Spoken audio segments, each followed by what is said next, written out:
I have finally watched the iconic Pulp Fiction for the very first time. As many of you guys know, this cast is stacked.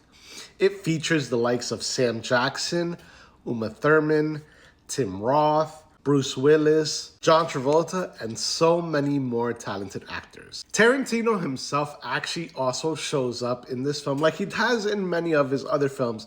However, this one was more notable for me, and I really had fun and enjoyed his performance in this one. Something that stood out to me about this film, and it is very notable in comparison to the other films that I've watched from Tarantino, is that this film is not told in chronological order.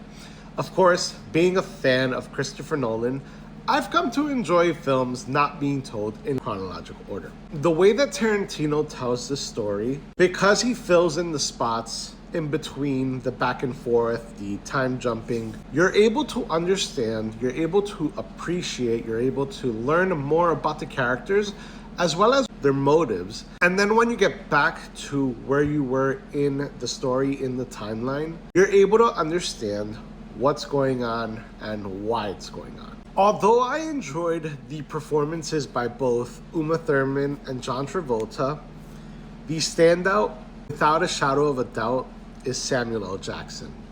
His performance in this film, I now appreciate and understand many of the callbacks to this role by the actor himself, Sam Jackson. For example, in Captain America: The Winter Soldier, there is a callback to the famous Bible verse that Sam Jackson's character quotes in this film multiple times. That Bible passage being Ezekiel 25:17, which says, "I will execute great vengeance on them with wrathful rebukes. Then they will know that I am the Lord, when I lay my vengeance upon them."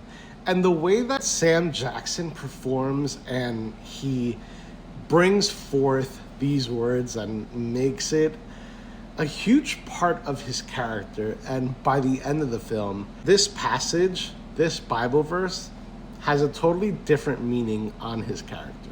I know it's taken me quite a while to finally get around to watching this film, but I have to say it was worth the wait. For those of you guys that I know have seen this film, my friend Lacey, she loves this film. It is one of her favorites. I now understand why. For you guys that have watched this film, let me know your thoughts in the comments. And for those of you that haven't yet watched it, I highly recommend it. It is currently streaming on Netflix if you were curious about where you could